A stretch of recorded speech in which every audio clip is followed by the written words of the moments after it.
Kthehemi edhe një këtu në studio në Dita Jonë, zonë zotrin, tani për të folur pak për politikë, siç bëjmë edhe ditë të tjera, por kësaj radhe për politikën kosovare, do të flasim pak edhe ta krahasojmë atë me çfarë ndodh në Shqipëri. Ne kemi në një lidhje direkt nga Prishtina përmes Skype-it zotin Arbër Zaimi, I cili është pjesë e lëvizjes Vetëvendosje atje prej vitesh tani më, dhe në studio këtu me ne është edhe Dita Jonë, është mikesh e programit tonë. Nuk di tani se si do të drejtohem, se unë mendoj për ty thjesht si Edlira. Shumë mirë. Por një zë I cili është prezent në shoqëri edhe ka gjithmonë gjëra për të thënë. Edlira do të referohemi edhe ca gjërave që shkruajnë në Facebook. Arbër, mirëmëngjes. Mirëmëngjes juve. Mirëmëngjes. Shkënaqësi që të kemi Arbër në këtë edhe urime për fitoren e Vetëvendosjes. Do t'ju pyesja pak se si ishte kjo fushat elektorale. Shumë njerëz thonin që është Vjosa që fiton, është LDK-ja që fiton, megjithatë ju erdhët me shumicën e votave. Çfarë ishte e veçantë në këtë fushat elektorale për Vetëvendosjen? Ka qenë një fushat elektorale e cila ka ardhur në rritje për Vetëvendosjen. Është e vërtetë që ka qenë sfiduese edhe gara e zonjës Vjosa Osmani. Mund të them që fushatat e Vetëvendosjes janë gjithnjë të tilla, ne në të gjitha zgjedhjet e kaluara kemi pasur një rritje në fund të fushatës, një hop prej 3-4% madje në ditën e zgjedhjeve. Arsyeja pse kjo ndodh mendoj që ka të bëjë edhe me angazhimin e votuesve që votojnë për herë të parë, të rive, po edhe me angazhimin e votuesve që vinë nga Mërgata, nga diaspora. Pra le të themi që Vetëvendosja angazhon disa grupe të njerëzve të cilët nuk rezultojnë në sondazhe. Nuk përgjigjen gjithnjë sondazhe ashtu siç do përgjigjeshin në votë. Ka qenë një fushat me shumë entuziazëm, ka qenë një fushat pozitive.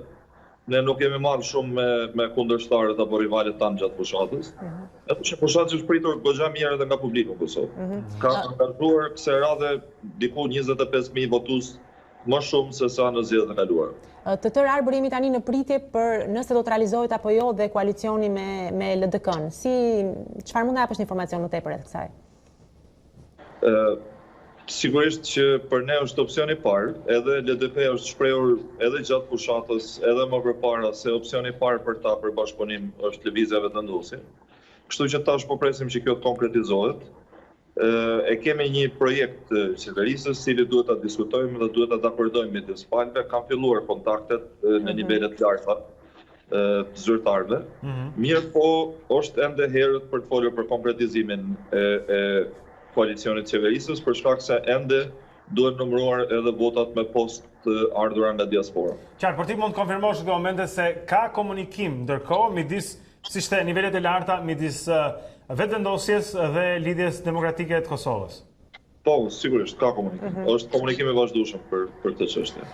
Mirë, Arbër, ndërkohë do donim të pyesim edhe më tej për këtë, por përfshin pak edhe Edlirën në bisedë, sepse më ka bërë përshtypje një status I Edlirës menjëherë mbas zgjedhjeve në Kosovë dhe e kam ndarë dhe unë atë status sepse ishte ajo që besoj nuk ishim të vetmi që mendonin. Edlira shkruante në Facebook që në futboll Kosova 14 ndeshje pa humbur, Shqipëria 14 shekuj për këtë ëndër. Ndërkohë në muzikë I dhanë botës duan dhe ritën dhe numëron disa emra këngëtarë shqiptarë që nuk po I numëroj. Dhe në zgjedhje thotë në Kosovë rezultatet për 36 parti dalin për 6 orë, në Shqipëri rezultatet për votime me një parti jemi duke I pritur akoma, shqyqur që ekziston Kosovë për ta vërtetuar që edhe mund të bëhemi.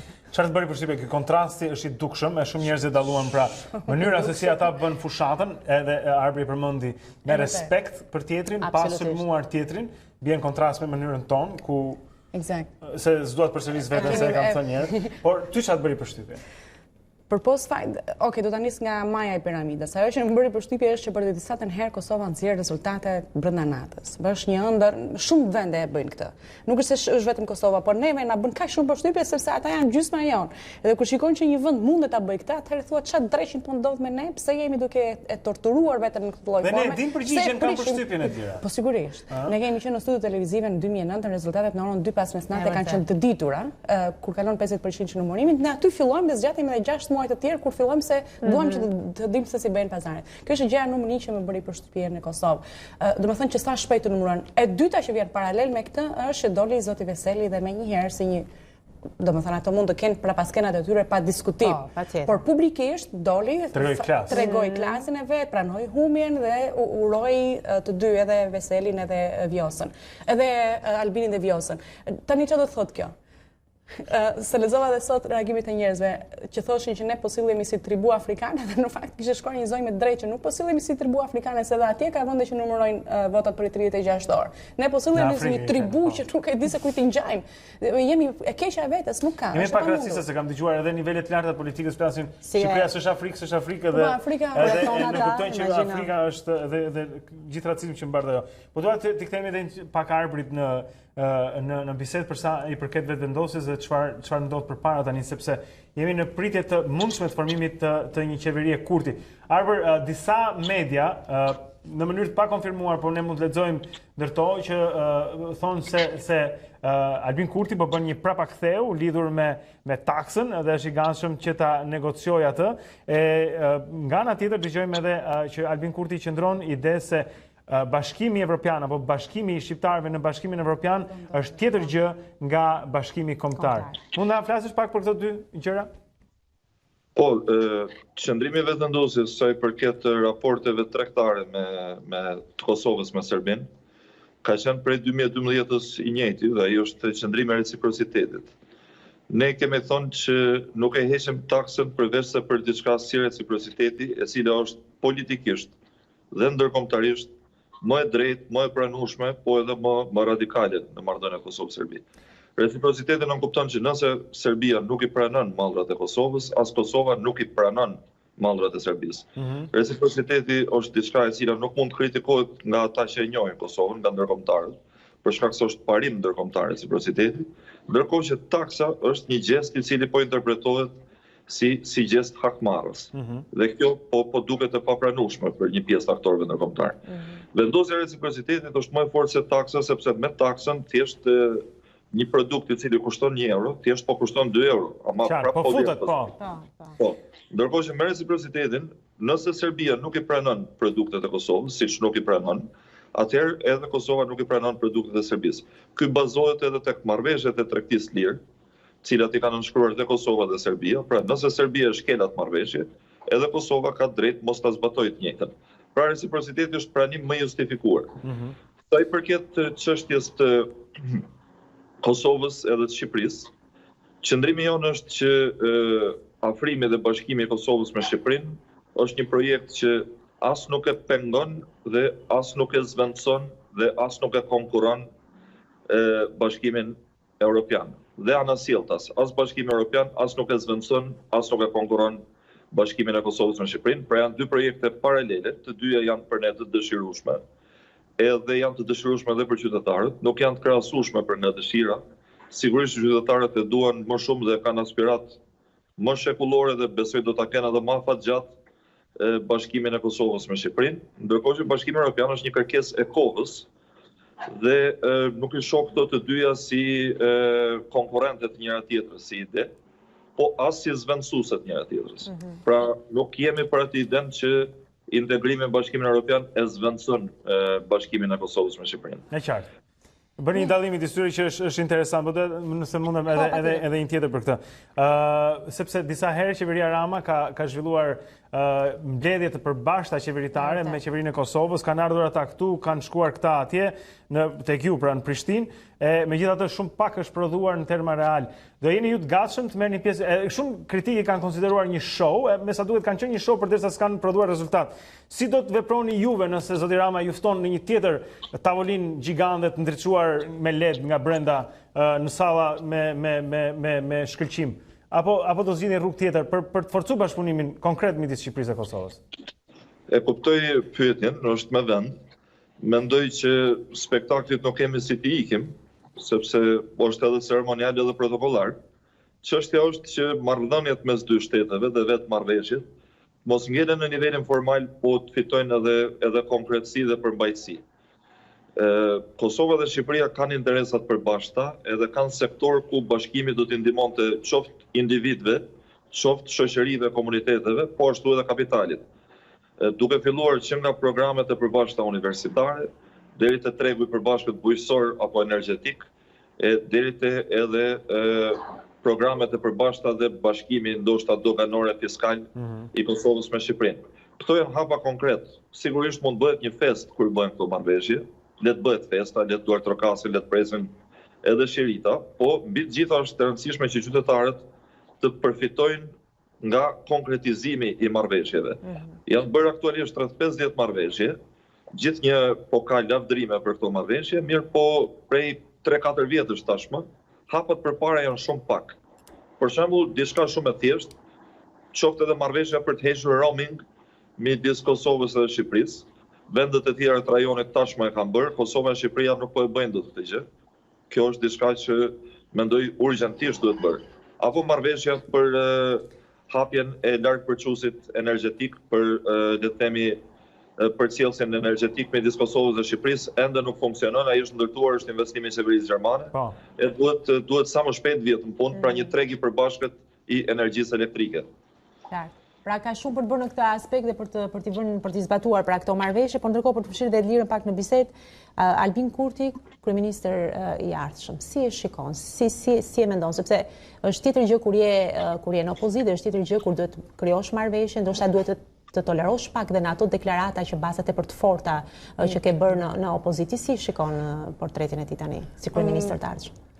Shika Olona, besoj që në vite shumë gjëra kanë ndryshuar edhe për Albinin vetë dhe për mbështetjen e tij në Kosovë, po edhe në Shqipëri. Unë e kujtoj vetë, para disa vitesh, domethënë kam qenë një fanse shumë e madhe e Albinit, kam kërkuar që ku është Albini i Shqipërisë, ndërkohë që me vite Albini sikur është formëzuar disi edhe kur ka qenë në opozitë, ndërsa vetëm 3 ditë ka që kanë mbaruar zgjedhjet dhe ka filluar tashmë të zbusin gjuhën e bashkimit ose domethënë ato që kanë qenë tematikat e tija më të forta, tani kanë filluar që të marrin disa gjëra më të zbutura.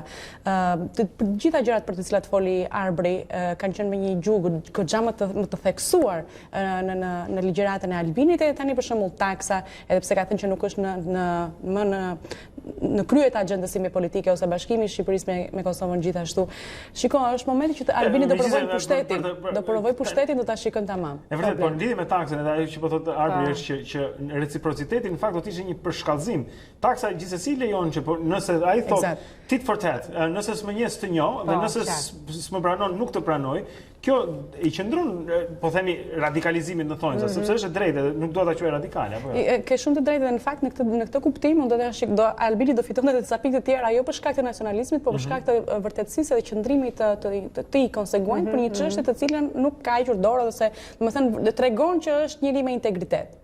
Po kjo gjë ngelet për mua për të parë Pakistanin. Ka shumë sfida përpara në fakt. Nuk e kuptoj domethënë sepse është edhe kjo heshtja ndërkombëtarëve për të domethënë ka një përmbajtje për ta uruar Albinin vetëvendosjen, për të thënë se ku qëndron pozitiviteti, hapi i mëtejshëm i Kosovës. Nuk e di, ka një frenim edhe nga ndërkombëtarët edhe nga shqiptarët për të egzaltuar për fitoren e vetëvendosjes. Cila është kjo?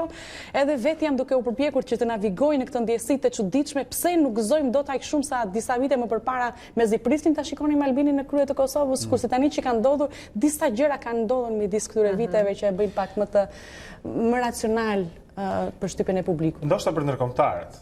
Po unë e ndjej që në Shqipëri, përveç se entuziazmit për zgjedhjet e bëra mirë, ka edhe një entuziazëm për zgjedhjen e Albinit në krye të vendit, sepse janë provuar status quo, komandantët me radhë, nepotizmi e korrupsioni që ka prodhuar deri tani, po pritet dhe madje dëgjoj njerëz që shpresojnë që të ketë vetëvendosje edhe në Shqipëri, se edhe shqiptarët këtu kanë nevojë të vetëvendosin në vend të listave të kryetarëve. Kjo është një diçka ekstreme, do thoja, Blendi shkojmë në krahun tjetër, por jam shumë dakord, ndajmë të njëjtin mendim të gjithë bashkë, besoj se kanë parë një entuziazëm të jashtëzakonshëm, një dëshirë të madhe, një etje në Shqipëri për të pasur një mënyrë të administrimit të zgjedhjeve dhe të numërimit të votave si në Kosovë. Do thënë të sjellim KQZ-n e Kosovës për 24 orë, thoja. Te propozon e ti. Ose thoja, domethënë të kursej ca para ose bëja me këto reformat zgjedhore që ka 30 vjet që i bën s'po na gjë edhe le të marrim KQZ-n e Kosovës të na bëj trajnim këtyre tanëve, ose le të marrim qoftë edhe Albinin të tregoj politikanëve tanë, ose edhe Veselin, ti bëj pak trajnim Berishës edhe Ramës, çfarë do të thotë të pranosh humbjen. Të humbësh me dinjitet. Tani ne nuk kemi kaq naivë, ne dimë që gjërat tona nuk vuajnë nga administrimi, vuajnë nga pazaret politike, janë të tjera gjëra kulisa të lidhura nga mbrapa që e pengojnë zhvillimin tonë zgjedhor, por megjithatë kemi një model që mund të paktës na nuk do të dojnë kush na thotë që ne si jemi Amerika apo si jemi Angli. Po ja, pra kemi Kosovën. Të paktën se Kosova mund të bëjë. Arbër, dhe një ndryrje të fundit, sepse ne kemi në qeverinë e Shqipërisë kemi 2 ministra nga Kosova. Pritet të krijohet qeveria në Kosovë, a do të ketë ndonjë shqiptar nga Shqipëria? 2 ministra shqiptar. Mbase të 2 ministra shqiptar arrin. Reciprociteti pra. Çfarë do të ndodhi, sepse në mediat shqiptare është mbase të mund të spekuluar pak me emra, nuk po përmend emra, por që gjithsesi është folur për ministra të mundshëm nga Shqipëria në qeverinë Kurti. Mund ta japësh një informacion?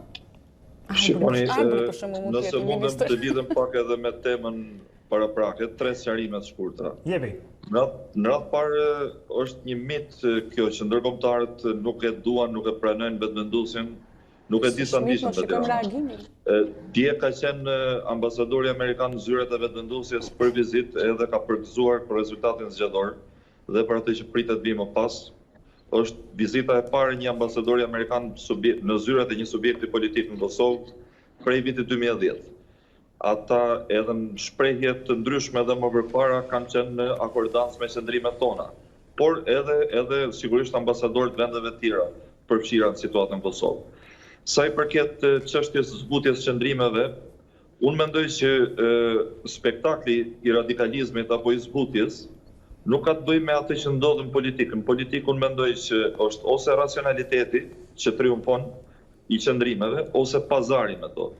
Ne përpiqemi që ta shmangim pazarin me qëndrimet edhe të jemi racional. Domethënë, ideja qoftë edhe bashkimit Shqipërisë me Kosovën nuk është një ide euforike që do të realizohet me brohorima apo me përqafime, por është një ide për cilën duhen bindur faktorët ndërkombëtar, duhen bindur faktorët vendor dhe duhet gjetur mënyra në Kosovë konstitucionale për të ecur drejt atij procesi. Dhe ne këtë kemi sqaruar gjithmonë. Pra, është naive nëse dikush na ka interpretuar që bashkimin do ta bëjmë duke shkuar dhe duke u përqafuar te kufili. Ajo mund të jetë spektakli i bashkimit, po procesi është më i gjatë. Sa i përket zgjedhjeve, duhet kuptuar që nuk është thjesht çështje institucionesh apo e KQZ-s.